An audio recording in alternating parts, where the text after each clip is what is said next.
All right, and it's time for sports. Now, Benjamin Nketsia has joined me on the set this morning.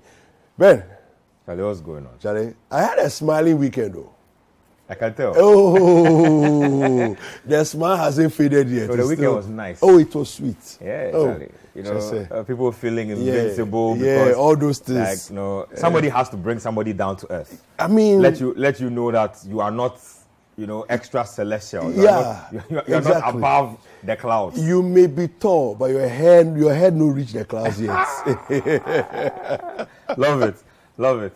So that's what transpired over the weekend. I'll get to that in a bit. Okay. Let's start off with Ghana because the squad for the Black Stars World Cup will be named on Friday, provisional squad. Oh, okay. Yes, and you're allowed to name between 35 to 55 players for the provisional squad. So Otto Addo will name the first provisional squad on Friday, and then he will name the substantive squad on the 14th. Okay. So, I mean, barring any injuries, when he names the 35-man squad, a few of them will be dropped. I always say that thing is cruel because you are better off naming your original squad, because all this, you know, standby list, it's very nerve-wracking for a lot of players. And so I don't know, but it will be very interesting to see. We at Citi Sports will be doing a lot of things. We'll be hosting a Twitter space. We'll host a few exclusives just to, you know, come to terms with the whole situation, but it will be a very, very interesting situation. Because, like I said, squad namings are never ever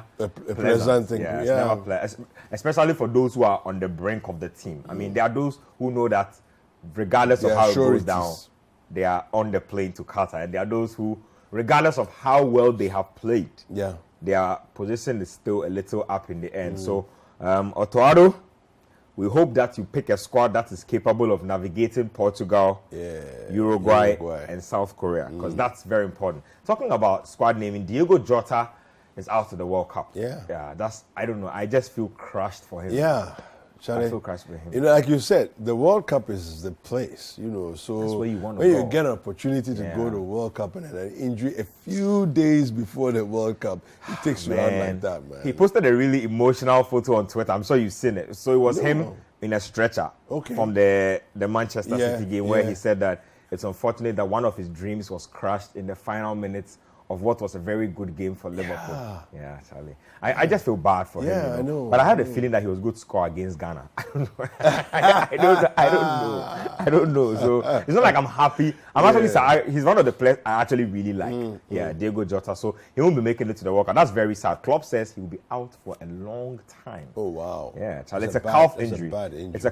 And you know, like, athlete injuries always really confuse me because I'm asking myself, like, how bad could a calf injury possibly be that it won't heal in the next 30 to 40 days? Like, that's how crazy football is. Well, the injuries are different. So you have muscles that are connected to tendons. Yeah. And, you know, so tendons connect muscles to bone. Yeah. Right? Yeah. And then you have ligaments that also connect bones to bone. Right, so very complex web. So the calf is there, and it seems like it's a muscle injury, but it could also be a tendon injury, which means that the muscle is pulling away from the bone. That's a problem. I think that's probably what he's because he was running a lot during the game. He was tracking back, going up the field, tracking back. I'm sure his calves were just like tired at the end and just gave in. So Diogo Jota, we wish you well. I'm sure you would have been in the lineup to face Ghana on the opening day, because Ghana's opening game at the World Cup is also against Portugal. So that's what it is. Jota won't be at the World Cup. That's just sad. I don't know. That just makes me sad. But finally, Premier League action. So yesterday, game week 12 actually started, and you know how we do here. So Premier League stuff. So there was Brighton and Nottingham Forest. That game ended goalless. There was also Crystal Palace and Wolves. So Palace came back from a goal down actually to win that game. Boy, Wilfred Zaha is in the form of his life. I say this because, look, I watch football these days, and a lot of flamboyance has been coached out of a lot of players based on how tactical the game has become, how technical it has become. Most coaches just want you to touch the ball once and move. Touch, move. Zaha manages to touch and move, but he still finds a way to impose his personal skill on the game. And yesterday, he was a highlight reel unto himself. He was literally doing stuff. You know, he was doing stuff. Today, though, big game. Big game coming up. United will welcome Tottenham to Old Trafford. Okay. That is a huge game. Now, don't forget that United were left, just kicking the wall and kicking themselves because they failed to beat Newcastle over the weekend. They thought that was a winnable game. They felt that they were a little hard done by the referee because they felt that there was a penalty that should have been given. But like I say in my fancy all the time, referee Nawako no school. If he doesn't give the penalty, there is nothing you can do. Referee Nawako no school. The referee. Did you go? Are you not in referee school with him? I'm shocked. The referee say no penalty. So if we just take off like that and keep it moving, but today will be a big test for them because what they've been doing this season mostly is playing on the counter, and that's exactly how Tottenham likes to play as well. Tottenham have become a very hard team to watch. Some way, somehow, it is yielding results. So, for a fan base that haven't won any silverware in the longest of time, I feel like the fans are containing it for as long as possible until they can get some kind of silverware because, look, it's sufferball for real. Yeah. I watched them this weekend, and at the point I was dozing off. It was like watching a Fabio Capello side from like 93 or 94. Oh, no. No, that's how it is. When they score once, that's it. They will just close up shop and not attack again. Sit back and just typical Italian manager tactics. I didn't think these things were still happening.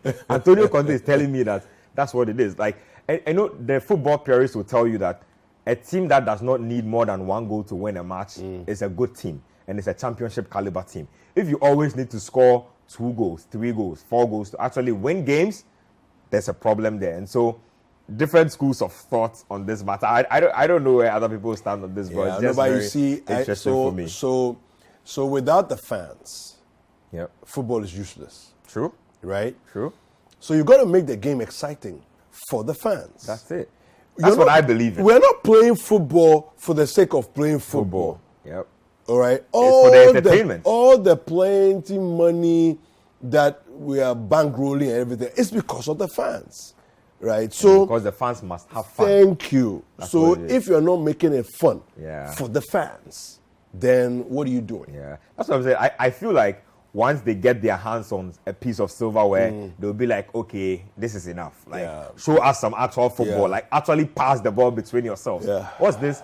Defender bypass the midfield all the way to the forwards. Like, it's very tiring to watch. But for those of you who are watching us out there, that game will be on radio, 97.3 Citi FM. Will be on at 7 p.m. Okay. So there'll be analysis, there'll be commentary. We'll break it all down for you. Just tune in, on your drive home, whether you're at home, you're at your shop, wherever you are, you can just listen from the convenience of your home. Just tune in. Let's have some good football. 7 p.m. Yeah, 7 p.m. The game kicks off. There are some nice traffic spots around 7 p.m. So the Mahama Road going to Palace Mall, the Legon bypass. There are nice traffic spots. So when you're in traffic, just tune in and then be enjoying, that Mahama Road. No, I'm picturing that thing, 7 p.m. Then, traffic, Charlie, just open the thing and be enjoying sports. This I love the most. When you're driving by a lot of filling stations, a lot of them have opened their speakers to City, really loud. They're enjoying Premier League football. So go out there, enjoy yourself. Who knows? These days we give out some goodies on the show every now and then. Listen to the game. You never know what you might win, but that's the sports for this morning. All right, fantastic. Thank you very much, Benjamin. Well, we're going to take a quick break. Don't go anywhere. We're getting into some community-focused conversations shortly.